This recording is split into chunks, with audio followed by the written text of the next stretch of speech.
Welcome to the Student Ministry Matters podcast. We want to encourage, equip, and connect those with a passion to impact the next generation for Jesus Christ.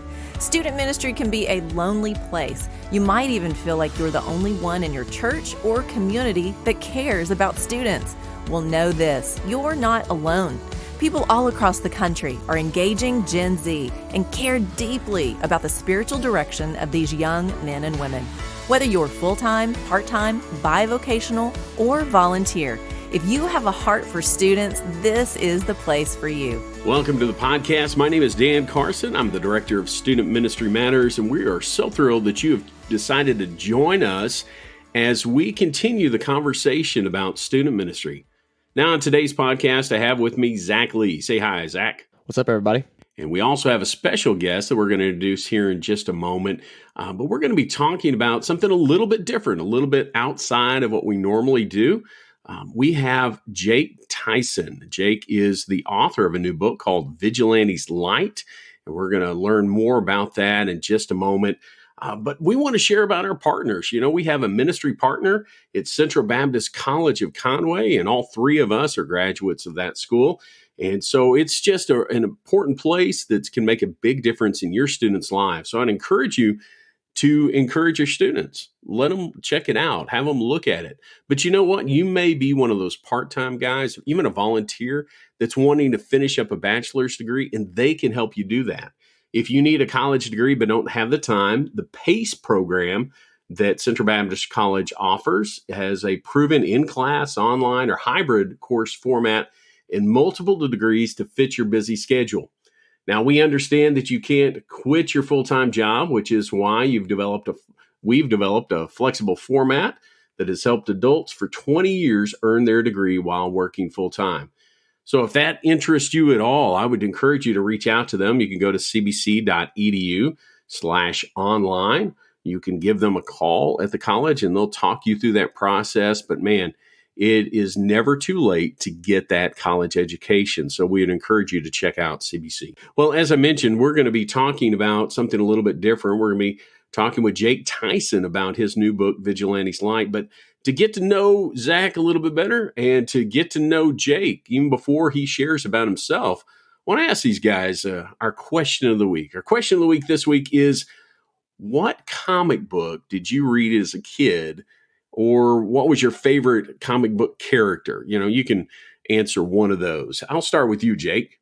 Okay, well, thanks for having me, Dan. My favorite comic book character would have to be, as a kid, it was probably Batman. Batman was probably the big one for me as a kid. Hey. For sure. So let me ask you, Jake, did you read much in the way of comics? I did, but it wasn't until probably I was about 11 or 12 that I started reading comic books, really. And actually, as far as superhero comic books, it was even later than that. When I was 11 or 12, it was all about the Star Wars comic books for me. And so that's most of the comic reading experience that I had as a kid. As I got a little bit older, I got into the superhero comics, though, and that's where I got my interest from. Well, I'll let my nerd show a little bit. I'm guessing those were the Dark Horse publisher comics, weren't they? That's correct. Yeah, the Clone Wars and the Knights of the Old Republic comics. Those were the big ones for me. Well, for you non-nerds out there, before Marvel took over, Dark Horse Publishing had several Star Wars comics out for years, and they were great. But I liked some of the direction that they've gone with Marvel, and so it's been fun to watch and to read and to do all those nerdy things that I love, and apparently Jake loves a little bit too. How about you, Zac? Did you have a favorite comic book character or a comic book that you read? Well, we know from the last podcast I was on that Batman is my favorite superhero. That's right. But this is going to be a Chris answer because I'm kind of in Chris's boat when it comes to these types of things. I was more of the sporty guy growing up. You know, I was really into sports, played football, played basketball. I'm pretty sure I played like t-ball and soccer, you know, when I was a kid. And anyways, so I never really got into comic books, but I do remember going to the thrift stores like Goodwill and Salvation Army and going to that section and looking through them and going, oh, well, that's pretty cool. and then I moved on. Yeah. Yeah. Well, for me, I was an addict. That's probably the best way to describe my comic book addiction in those early years, especially junior high, high school. And I read them now as well. And so it's a lot of fun, just superheroes. And then all of a sudden the world kind of turned big on superheroes. And we'll talk about that in just a moment. But man, we are excited to have Jake with us today. Jake is a graduate of Central Baptist College. He is an author, and he's just published Vigilante's Line. We're talking about superheroes because that's kind of the focus on his book, and we'll get to that. But Jake, one of the ways that I love for our guests to talk about themselves and to let our listeners know about them is for them to start with how they came to know Jesus as their Savior. Would you share that with us? Absolutely. So I grew up in a Christian home. My dad was called to ministry when I was about 7 years old, and his dad was a pastor since long before I was born. So I was in church, from the day I was born, pretty much. And my dad, like I said, was called to ministry when I was about 7 years old, and we moved from Arizona to Kansas, where he was an associate pastor at a church there. And then not long after that, about 18 months, we moved to another town there in Kansas where he eventually became the head pastor of the church. And it was there when I was about 9 years old that we were at a tent revival in a neighboring town. And while we were at that tent revival, the preacher's message just really spoke to my heart, and the Lord used that message to make me realize that I needed him as my Savior. And it was that day that I gave my life to him. I love hearing those stories.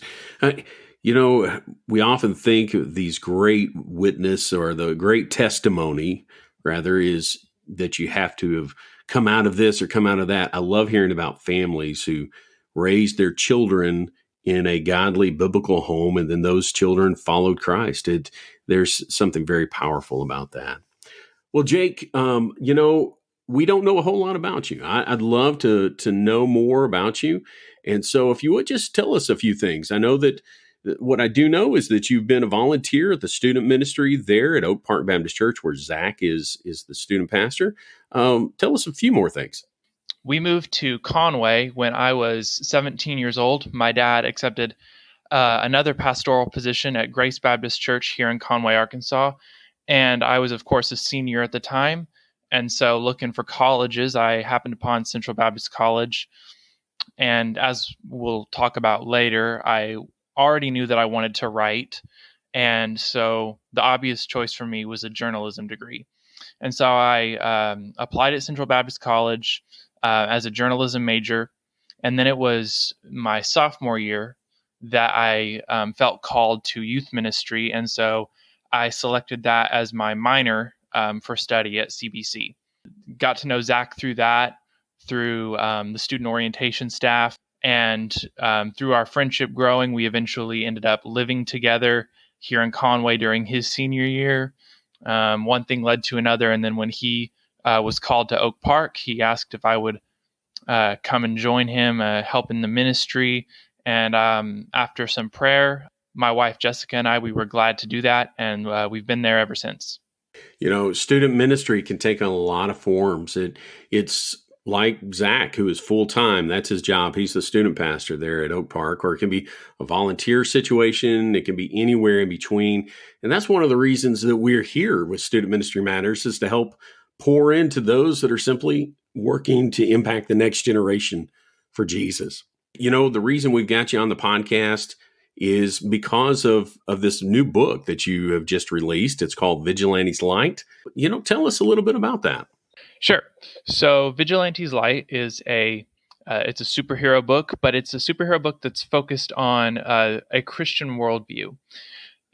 So the main character, he is a doctor who goes on medical mission trips, and while he's on one in Venezuela, he is captured by local guerrilla forces in captivity for a year, and then when he returns home to his city, he finds that he has these strange new superpowers, and he sees that his city is just infested with crime, and he decides that he wants to do something about it. And so he starts using his powers to protect his home. I love superhero stories. I really have. I mean, I think that that's been one of the big things that's happened over this last decade when we've seen the rise of the MCU with Marvel and the Avengers and that whole line of thinking. But it's also on CW, just all over the place. And so it's a genre that a lot of our students are enjoying, that they love to watch. They love to get excited about. Some of them love to talk about it, while others, they want to go out and play sports, But I think the cool thing about this genre is that it kind of pulls on both sides, and it's a real neat thing.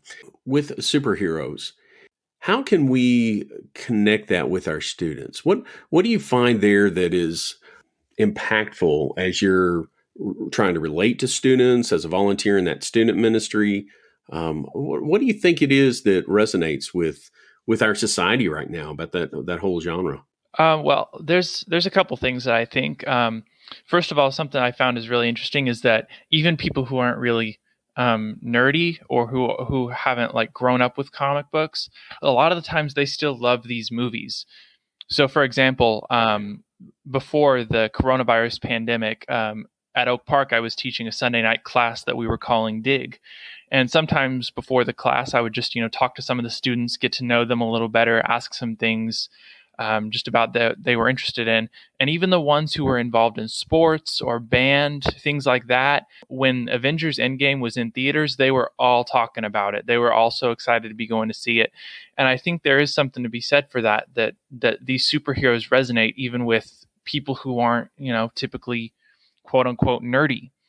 And I think part of that is just because of seeing people who are standing up and being brave and doing the right thing. And that makes us, appreciate them, because in our world today, there's so much craziness going on that we want to see people who are genuinely just doing the right thing because it's the right thing. And I think that resonates with a lot of viewers, whether they have known superheroes their whole lives or whether this is just a fun action movie to go see. You've talked about some of your history with writing and that even at Central Baptist College is where you got part of that. Zac, I think you had a question for him. Yeah, Jake, as you've already mentioned, me and you got to know each other from being at CBC together. And I'm very thankful for that relationship because of eventually getting to bring you on at Oak Park. And I don't know what I would do without Jake being at Oak Park. And I think we complement each other very well because whereas I am the more sporty type, the outgoing type, Jake's the more, nerdy type. I don't want to call you nerdy, Jake, but he's into the comic books and the superheroes and all those things. I love Jake. So, but anyways, from your experience at CBC and from being in the journalism department, I know I was in the journalism department for a short period of time working with the radio staff. I always saw you in the J, which is where the journalism department is, always working, always doing stuff towards whether it was extracurricular activities with journalism or even your work inside your major. But what are some things that you picked up from your journalism major, from working in the journalism department, that helped you get to this point of formulating this book and having this idea to release it? Having a book published is something that I've wanted to do for a long, long time. And so, like I said earlier, journalism was the obvious choice for a major. But there's a lot of difference between, writing for a newspaper or writing for a news website compared to writing a book. And I found that out pretty quickly after I started working on that degree. But I think there are some things that definitely carried over and definitely helped me. Editing would be a big part of that, because being on the Tower newspaper, the CBC student newspaper, first as a reporter, I had my supervisors editing my stories, my reports. That was good experience because it taught me to, they know what they're doing just like I know what I'm doing in writing it. And so when an editor says something needs to be changed, something needs to be a little bit different, it's good to have that input. And that helped me in the book area, because once I get started on publishing, of course, the publisher is going to read through the book and they're going to tell me what parts of it need to be edited, what parts of it need to be cut out for length or because it doesn't help the story flow, things like that. And so something that Miss Angela Weiser mentioned quite a few times while I was at CBC, she always said, "I will not be offended by constructive criticism." And she made pretty much all of her students memorize that mantra. and so I took that to heart, and with publishing a book, I really did have to take that to heart because there were some things that I didn't really want to change that I ended up knowing that was better for the story if it did change at the editor's suggestion. And so because I knew it was constructive criticism, I knew it was better for the book, I was able to accept those things. So that's one major thing that I would say CBC and the journalism department helped me with. Awesome. Yeah. And another question I wanted to ask you is, and you've given us details about CBC, but really early on, and whether it was your childhood or your early teenage years, what was it that really ignited that passion to start becoming a writer? When I was a kid, of course, kids have their toys and their video games and whatnot. And but I loved to read, even from a young age. I don't even know how young it was when I learned how to read, but it was pretty young. And I loved to read. But another thing I loved was when I had my, G.I. Joe action figures at, 5 and 6 years old.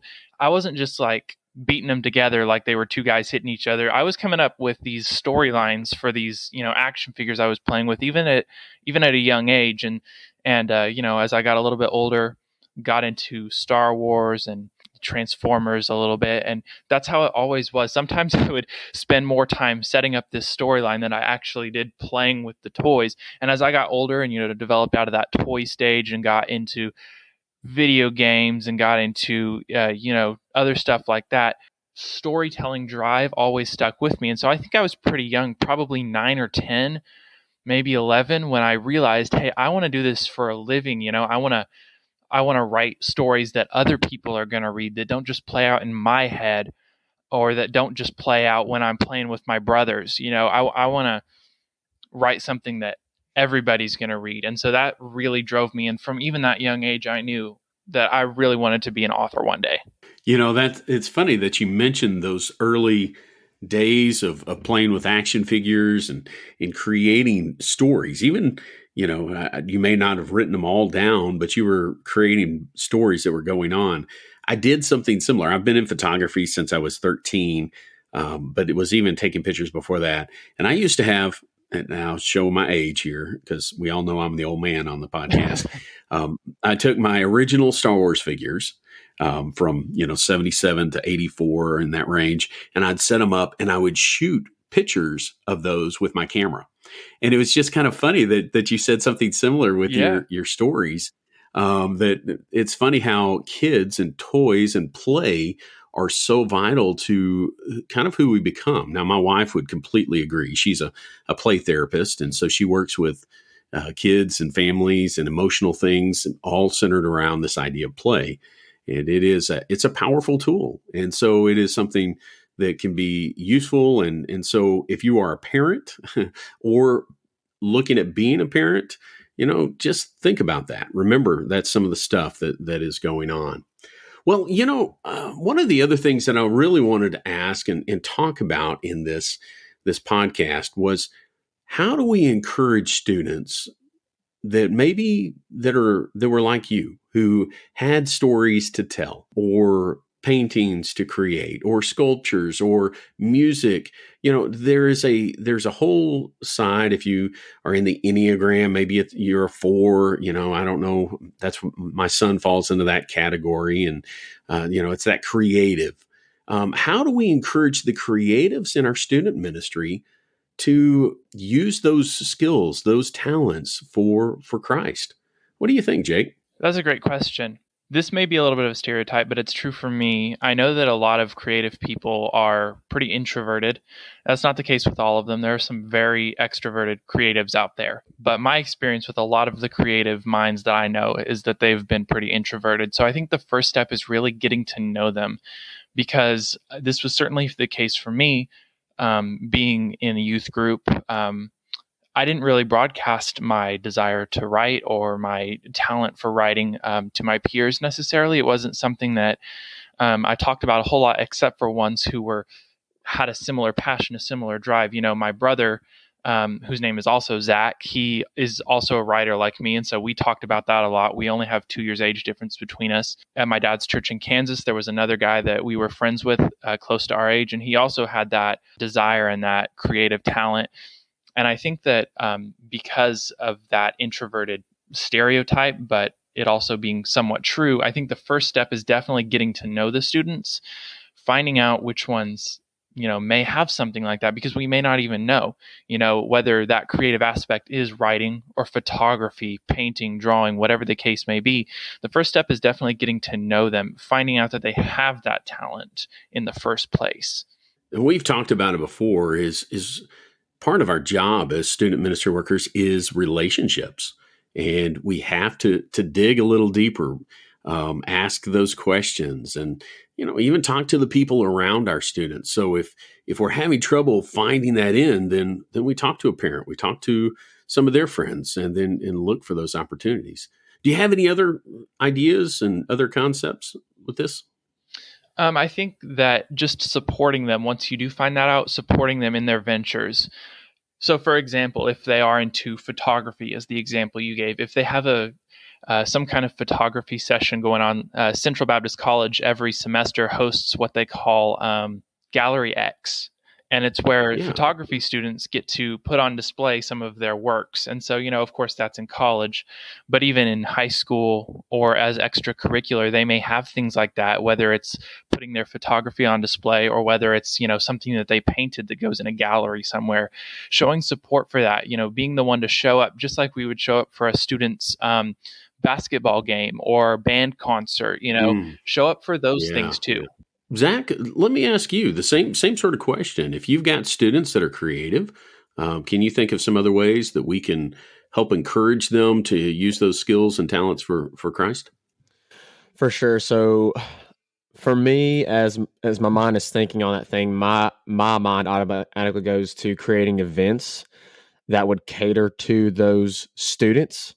Okay. So, I think about a lot of my events, they're really geared towards games and sporting events and things like that. So that honestly, this is probably a learning thing for me where I can draw from Jake and say, hey, Jake, what are some things that we can do for those students that have more creative minds and are not geared towards, things like sports and stuff like that? But what are some things that we can do, some activities that we can host for those students to be able to exercise their gifts? And so that's the first thing that pops into my mind is figuring out. And maybe you're like me and you're like that sporty youth pastor that wasn't into the comic books and writing and all that stuff. Well, maybe there is somebody in your church or a student that's in your ministry that is, and you can reach out to them and say, hey, what is something that you would like to do to have a lot of fun with and do something that you enjoy that's one of your hobbies? So that would be a suggestion that I would make. I've got two that I think kind of line up with these. Number one, and this is one of those unusual things. I haven't done it yet. I think it'd be something great, though, is have something called almost like a expressions or a worship hike.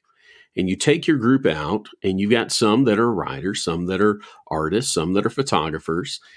You have them go and knowing that that's what this is going to be.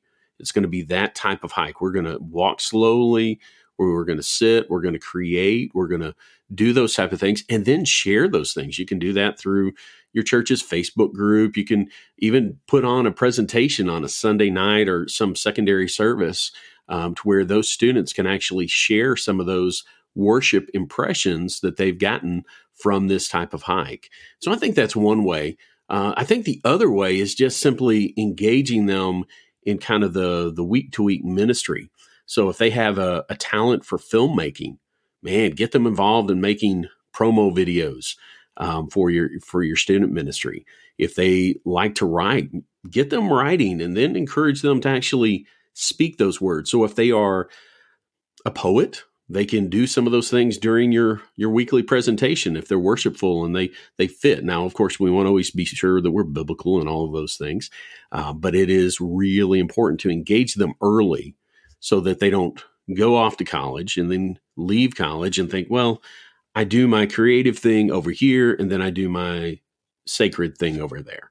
I think it was Lecrae who said that there's no sacred or secular, it's all one. And whatever you think about Lecrae now, it's that truth is really a powerful one. And if we can get students thinking about worship, getting them thinking about serving Christ with all of their activities and actions, whether they are the sport kid or whether they are the creative kid, man, that's really important. Zac, as we get closer to the end of our podcast for today, I think you had a couple of questions for Jake that I thought were good ones. So go ahead. Yeah. So Jake, I wanted to ask you, obviously growing up, as you've already mentioned, you loved a lot of different superheroes, reading comic books, things like that. What are some superheroes that you have watched or read about that might have inspired you to create the superhero that you have for Vigilante's Light? So the big one for me is Green Arrow. Now, I'm not talking about the classic comics Green Arrow with the Robin Hood hat and, kind of rob from the rich, give to the poor type of thing. I'm talking about the rebooted version that showed up on the CW. That's Arrow is my favorite TV show, and he was a huge influence on my main character, Gideon. Now, there's nothing wrong with the classic Green Arrow either. I love his comics, and I've read quite a few of those. But the darker take that the CW puts on it, when I watched it, I thought, this is very kind of gritty, kind of realistic. I've never seen a gritty, realistic superhero who's also a Christian. So what if I could kind of put that spin on it? What if I could take a character who was very serious, had some violent tendencies, and lived in a very dark and gritty world that's kind of realistic, and make them a Christian and make them be a superhero who lives out their faith, at the same time. And so that was a huge influence. Other ones might be Daredevil, Batman, more street level, not super powered in the sense of like Superman where they're invincible, or Thor where they're the quote unquote god of thunder, nothing like that. My character is much more grounded in the style of the more street level vigilantes. So has Marvel contacted you about adding this superhero to the MCU? I wish. No, that hasn't happened yet. It's actually written in the contract from my book publisher, though, that I do have rights. Like if a film studio did contact me, I would have the rights to sign Vigilante's Light to a movie contract. Do I think it will be Marvel? A guy can dream, but probably not. So there hasn't been anybody that's contacted you yet, but so I'm assuming there isn't going to be a movie that will be coming anytime soon or in the future, at least not for right now. No, not for right now. A guy can dream, and maybe one day it'll happen. There is a movie out that was adapted from a book that was published by my publisher, Ambassador International. So it's happened before, but right now, no, it's not on the radar yet. Well, I just kept thinking as I was reading it and then knowing that your brother is an author too, maybe you get another author and you create a vigilante verse like there's the Arrowverse. Yeah. So yes, for sure. For sure. So going to have crossovers and all that cool stuff. The Tyson Cinematic Universe. The Yes. TCU. Yes. The TCU. Well, listen, Jake, I am thrilled that you've been on the podcast with us. We've had a chance to get to know you a little bit better and to hear about your book. We're going to have a link to the book in our show notes. So if you want to go out and you can purchase a physical copy, you can purchase a Kindle version, whatever best suits your needs. But I'd encourage you to give it a read and then go ahead and read it so that as you talk with your students, you can put something good in their hands. Something if they like to read and read about superheroes, here is a great something that they can grab onto and go, oh, that's cool. That's from a Christian perspective, because as we watch these movies, as we see whether it's the comic books or other novels, that's not often the case. But I hope that you've gotten something from our podcast today, listener, as we've talked about ministering and serving those creative students that are in our ministries. It can be a challenge at times. We want to do the best. We want to show them Christ and show them how they can serve Christ in a better way. And so hopefully we've all taken some things from our conversation here that we'll be able to use. I know I have. Well, Jake, if someone wants to get in touch with you, find out more about you and find out more about the book, what's the best way for them to do that? They can shoot me an email at jaketysonauthor@gmail.com, or they can go to my author Facebook page, which is Jake Tyson Author, or also my author Instagram page, which is the same thing, Jake Tyson _author, and I will respond to any communications from any of those methods. Well, again, thank you, Jake, for sharing with us today. It is always exciting to hear how God is using those that work with students in creative and unusual ways. And I was so happy to be able to talk about this today. Well, as we wrap up today, I just want to tell you, thank you for all that you're doing for students. I know that this last 12 months it's just been crazy as we have tried to figure out what to do next. How do we love on students and show them Christ's love in this process? And you've stepped up to the challenge. And so don't give up. Keep working. Keep serving, because student ministry matters. Thanks for listening to the Student Ministry Matters podcast. Get connected at studentministrymatters.com or follow us on Facebook and Instagram at Student Ministry Matters. Until next time, keep up the great work with your students, because the work matters.